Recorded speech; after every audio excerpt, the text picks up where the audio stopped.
and the Canes play the Caps tonight. One that has been circled on everyone's calendar for 1 week. Since the last time they played, and it ended with 1 billion penalty minutes and 1 billion punches thrown in the third period, this one has been circled on calendars. The Canes, they're playing the Caps. They're also the best team in the Eastern Conference tonight, right? That's who you're playing against. And there's very little on the line. Okay, we already know who the Canes are playing in the opener of the postseason. They're playing the Devils. The Canes are 1 point away from clinching home ice in that first series. So as far as like tangible stakes, I would argue very little. Still a lot up in the air though. And that is not a intended pun on airplane emojis up in the air. But Eric Tolsky, the GM of the Canes, did at about 1 a.m. last night tweet out just an emoji of an airplane. That's it. Just one emoji. No explanation, no hashtags, which has led to a bunch of speculation about Nikishin, right? Alexander Nikishin, the KHL player who's been one of the better, if not the best, defenseman not in the NHL for the last year, maybe couple of years. His KHL season's over in Russia, way over there in Russia. So if there's the proper negotiations being agreed upon with his KHL team, he can come over and play for the Canes. An airplane emoji might mean that. It also might mean, I don't know, he's watching the movie Airplane. It might mean that he put his phone in his pocket and he accidentally tweeted out the emoji Airplane. We don't know. But that's something going on off the ice for the Canes.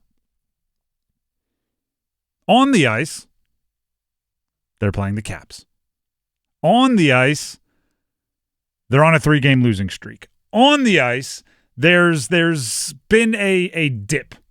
Okay, now the cause of the dip has been debated, right? There's a natural exhale when you clinch the playoffs, which happened to take place between 3 games ago and 4 games ago.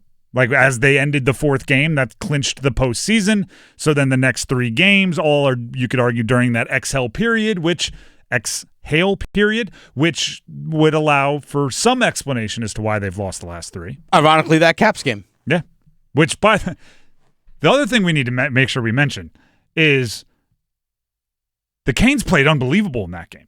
Oh, they were phenomenal. The fights at the end kind of became the hot button issue because there was no debate about the first 2 periods. The first 2 periods, it was an absolute demolition by the Canes. There was nothing to argue about, right? There was no this is why that. It's like no, the Caps got run over. Ovechkin got a goal on a 5-on-3, which was part of the chase, but really everybody, you knew what took place, and then the fights became like, oh, we can argue about that.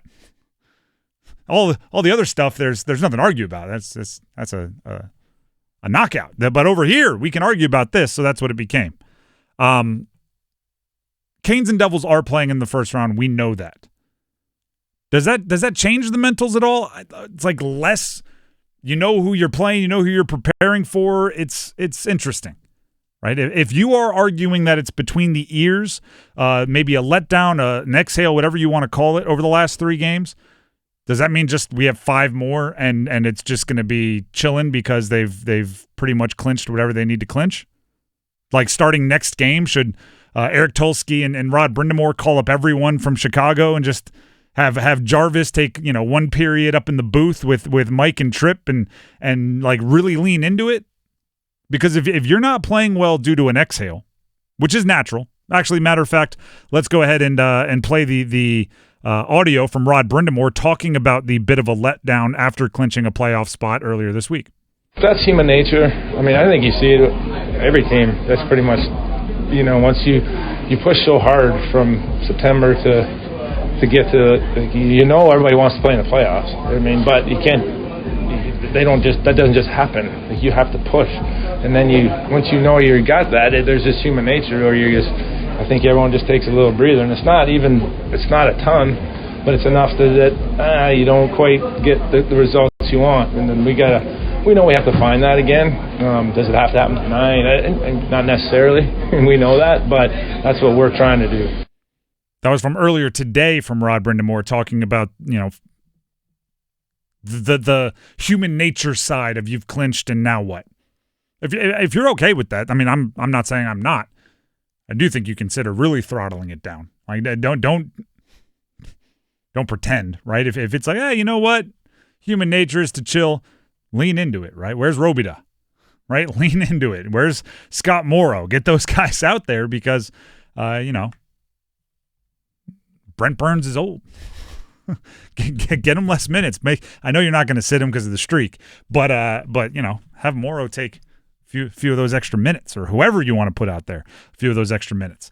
The other thing I want to talk about real quickly here is exactly what I just mentioned. Some of the defense. There's last 20 games per money puck, and this was a tweet I saw Adam interacting with on social media. Slavin is, over the last 20 games, 167th in plus minus amongst defensemen. -4. Chatfield, -4. Orlov, -12. Burns and Walker, even. Gostisbehere, way up there. He's third best, which obviously comes with some of the special teams and everything else. Here's the thing. When you are the Canes, you stop the puck from going in the net. When you are the Canes, your blue line scores. Like I talk about identities across every sport. I think it is worth its weight in gold when you know what your team is going to look like, feel like, play like. And we kind of offhand throw it out there, right? Like, oh, when you play for Rod Brind'amour, you got to play the entire ice. Oh, when you play for Rod Brind'amour, you got to be a two-way hockey player, right? Oh, when you're in this system, you have to be prepared to exhaust yourself and leave on empty if you play on the blue line because the system is tough and it's all these things. Those have to be true.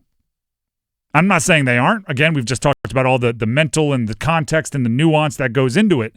But I don't want to give the other team any reason to think when they show up you're getting anything other than a Canes hockey game. When you're playing the Devils in the first round, I don't want them to think they're getting anything other than what the Canes have become known for. When Slavin's out there, if you get a sliver of a chance, you better take advantage of it because that's the best you're going to do. And you don't know if you're going to get one. If you're matched up with that defensive pairing, you don't know if you're going to get one the rest of the night. Like, that's the pressure you need to put on people. Not saying they aren't. The last 3 games they haven't, but we can write that off. I'm cool with writing it off as long as it's proved to be, this is going to be a word that I make up, write-offable. That's what I'm talking about, write-offable.